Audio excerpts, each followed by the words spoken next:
Hai, perkenalkan saya Pandi Krisnata Santosa dengan NIM 2021-01316. Jadi seperti biasa, setiap video ini tayang pasti akan ada konten-konten mahasiswa yang diupload di channel YouTube ini. Sehingga saya menyebut channel ini sebagai sesi Korawa, konten random mahasiswa. Jadi pada kesempatan kali ini saya akan membahas salah satu mata kuliah yaitu ekonomi rekayasa untuk menyelesaikan beberapa soal ya. Jadi saya ada tugas untuk menyelesaikan beberapa soal. Soal yang pertama, berapakah yang harus dibayarkan di akhir tahun kelima untuk pinjaman sebesar 10.750.000 jika tingkat suku bunganya 5% per tahun.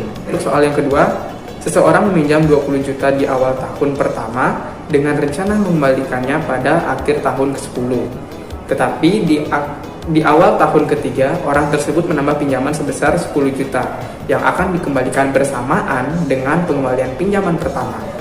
Berapakah besar uang yang harus dikembalikan di akhir tahun kelima jika peminjaman dilakukan dengan tingkat suku bunga 10% per tahun?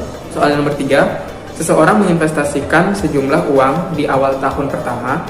Di awal tahun ketiga, orang tersebut menambah investasinya sebesar 1,5 kali investasi pertama.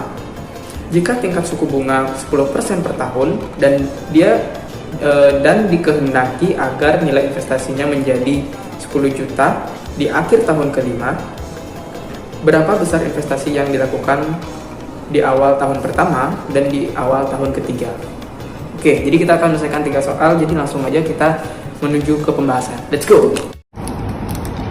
Oke, jadi di soal yang pertama, itu ditanyakan berapakah yang harus dibayarkan di akhir tahun kelima untuk pinjaman sebesar 10.750.000 jika tingkat suku bunga yaitu 5% per tahun. Oke, jadi pada kasus ini ada beberapa hal yang sudah kita ketahui, salah satunya yaitu dari P ya.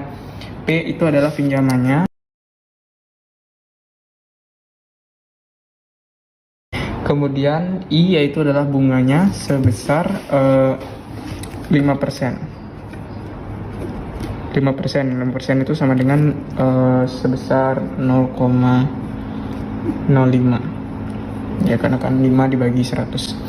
Kemudian N yaitu adalah tahunnya itu seberapa lama sih dia minjem.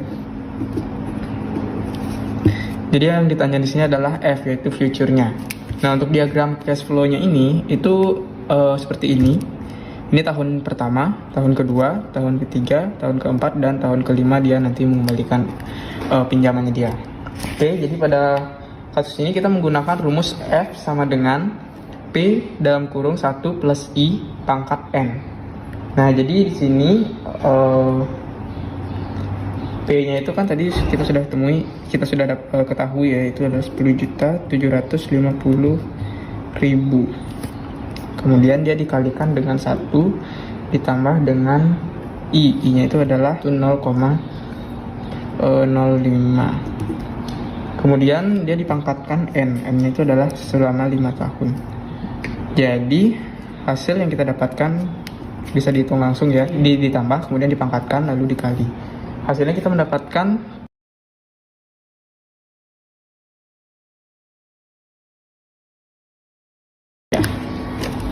ini adalah uang yang harus dikembalikan ya setelah 5 tahun dia meminjam uang tersebut. Oke, pada soal nomor 2, seseorang meminjam 20 juta di awal tahun pertama dengan rencana mengembalikannya pada akhir tahun ke-10.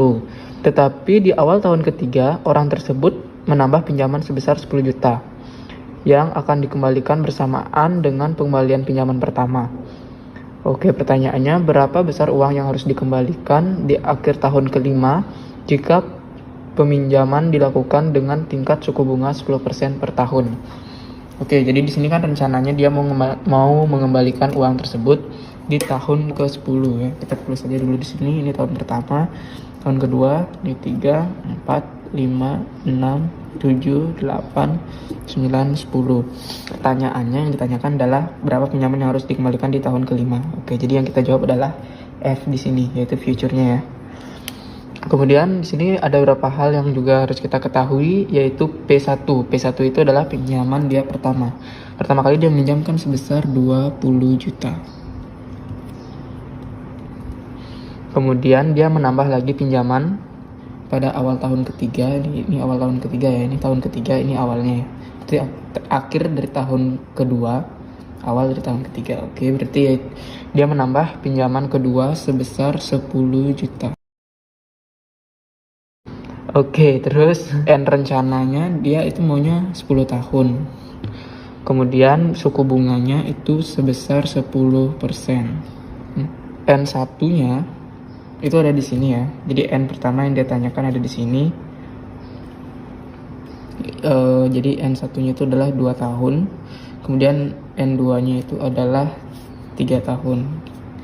Ini tahun 1, 2, ini tahun N satunya itu jadi 2 tahun. Kemudian N2 nya 1, 2, 3 jadi 3 tahun ya. Sehingga ini tidak usah dipakai lah. Kemudian cara penyelesaiannya gimana? Yaitu dengan rumus yang sama juga pada penyelesaian yang pertama tadi. F sama dengan P di dalam kurung 1 ditambah I dipangkatkan N. Nah, jadi di sini yang kita gunakan dulu itu tidak langsung semuanya ya, tidak langsung ke N5-nya dia. Tapi karena dia kan sistemnya beda nih. Di F1-nya dia minjam pertama, terus di F2-nya dia minjam lagi. Sehingga kita cari dulu F1 ya. Ini untuk F1. Pinjaman pertamanya dia, ini juga kita gunakan P1 ya. Kemudian ini N-nya juga N1. Nah, P pertamanya dia adalah 20 juta. Kemudian 1 ditambah suku bunganya 10% ya. 10% tadi saya lupa isiin, 10 per 100 0,1 ya.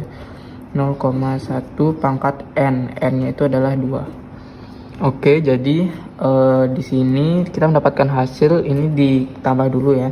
Ditambah dulu baru dipangkatkan. Kita mendapatkan hasil sebesar 24.200.000. Ini untuk F1. Kemudian untuk F2, F finalnya dia berapa sih dia harus mengembalikan uang tersebut.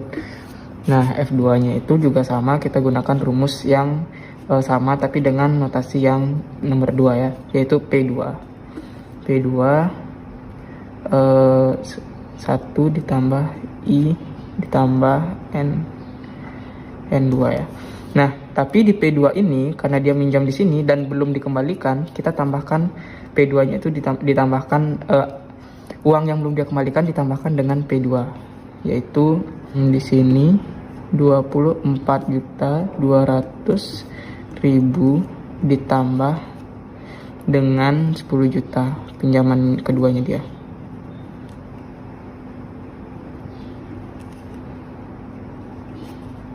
Baru dia dikali dengan 1 ditambah suku bunganya 0,1 pangkat N2-nya adalah 3 ya. Oke, jadi di sini kita mendapatkan hasil ini sebesar 34.200.000 iya benar. Iya benar. 34.200.000 dikali dengan ini kalau dipangkatin 1,331 kemudian dikali sehingga mendapatkan hasil. Jadi ini adalah uang yang harus dikembalikan untuk total pinjamannya di tahun ke-5. Baik, jadi pada soal nomor 3 itu ada pertanyaan, seseorang menginvestasikan sejumlah uang di awal tahun pertama. Di awal tahun ketiga, orang tersebut menambah investasinya sebesar 1,5 kali investasi pertama. Jika tingkat suku bunga 10% per tahun dan dikehendaki agar nilai investasinya menjadi 10 juta di akhir tahun kelima, berapa besar investasi yang harus dilakukan di awal tahun pertama dan di awal tahun ketiga?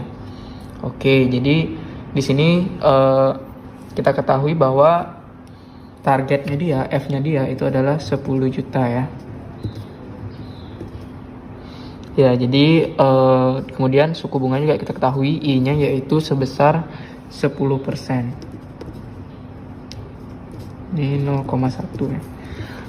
Kemudian N-nya itu ataupun waktunya selama 5 tahun. P1 kita kan nggak tahu, kita anggap aja X. Kemudian P2 itu sebesar 1,5 kalinya P1 ya. Jadi 1,5 kalinya X ya ataupun P1. Kita nggak tahu nih berapa nilainya. Nah, untuk mengetahui hal tersebut kita lihat dulu untuk diagramnya ya. Jadi ini P1-nya dia. uangnya masuk gitu ya. Kemudian jalan selama 2 tahun. Nah, di awal tahun ketiga, ini tahun ketiganya, ini tahun pertama, ini tahun kedua, udah selesai ini 2 tahun. Kemudian mau lanjut ke tahun ketiga, 4 dan 5 dan seterusnya.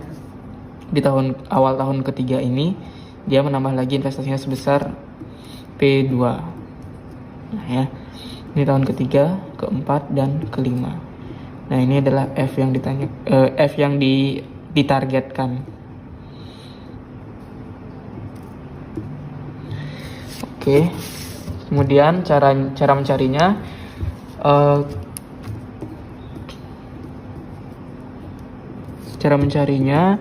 jika kita permisalkan saja ya, jika P sama dengan X yang kita nggak tahu X-nya itu berapa, dan itu berlangsung, X itu berlangsung selama 2 tahun, kita anggap aja X selama 2 years ya. Kemudian untuk P2, ini untuk P1 ya, untuk P2 itu adalah sebesar 1,5 kalinya X ini. Ya, jadi kalau misalnya 1,5 kali, kalau misalnya P1 ini kita berlangsung selama 2 tahun gitu ya, kita anggapkan 2Y, maka 1,5 dikali dengan 2Y. Itu hasilnya adalah 3Y ya. Nah, jadi di sini kita langsung cari aja untuk penentuan F1 dan F2-nya. Nah, jadi kita gunakan rumus sigma M sama dengan kita gunakan rumus sigma F. Kita gunakan rumus sigma F sama dengan F1 ditambah F2. Nah, F1-nya ini berapa? Nah, F1-nya ini menggunakan P1 ditambah 1 plus I pangkat N. Tahun rencananya dia berapa ya? Nah, P1-nya kan tadi kita misalkan 2Y. Nah, jadi kan P1-nya 2Y ditambah dengan 1 ditambah dengan 10%. 10 ditambah dengan 10%. Kemudian dipangkatkan N itu kan tahun rencananya tadi direncanakan selama 5 tahun ya. Oke, sehingga kita mendapatkan hasil 2Y dikali dengan 1,1. Ini kan ini 0,1 tadi ya, 0,1 dipangkatkan 5. Kita mendapatkan hasil yaitu 2Y dikali dengan 1,610, ini setelah dipangkatkan ya, dan mendapatkan hasil 3,221Y. Ini untuk F1. Kemudian untuk F2, P2 di F2 yaitu P2 dalam kurung 1 ditambah dengan I dipangkatkan N. F2 ini munculnya kapan sih gitu kan? Nah, F2 ini muncul pada tahun ketiga. Jadi untuk F2 ini masukkan di sini. Nah, sehingga N-nya itu adalah 1, 2, 3. Sehingga N untuk di sini adalah 3. Jadi kita tulis saja rumusnya. Tadi kan P2-nya dimisalkan 3Y. 3Y 1 ditambah 0,1 pangkat N-nya 3. Oke, kita mendapatkan hasil yaitu 3Y. Ini setelah ditambah terus dipangkatkan mendapatkan hasil 1,331. Nah, ini tinggal dikalikan, maka hasilnya yaitu adalah 3,993Y. F1-nya udah dapat, F2-nya juga udah dapat. Kita langsung konversikan ke rumus sigma F ya. Oke, jadi rumusnya itu adalah sigma F sama dengan F1 ditambah F2. Oke, jadi di sini kan rumusnya sigma F sama dengan F1 ditambah F2. Sigma F-nya itu adalah 10 juta.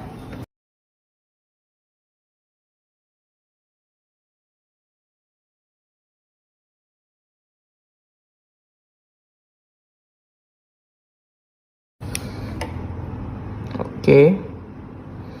Kemudian dapatkan hasil .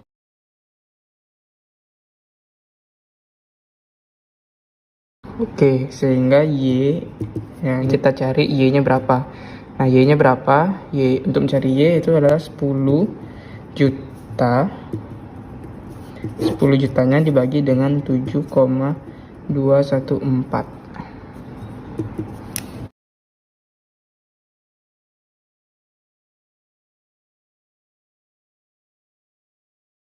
Oke, mendapatkan hasil sebesar 1.386.193,513 rupiah.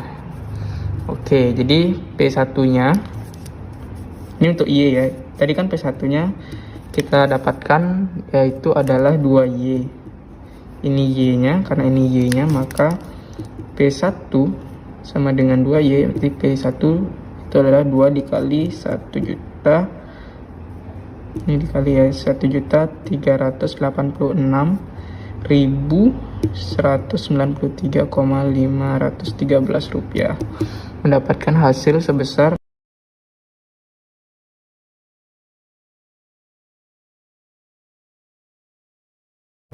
mendapatkan hasil 2.772.387,25 rupiah, 0,25 rupiah.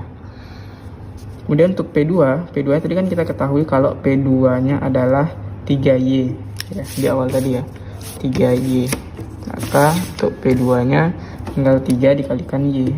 3 dikalikan 1.386.193,513 rupiah ya.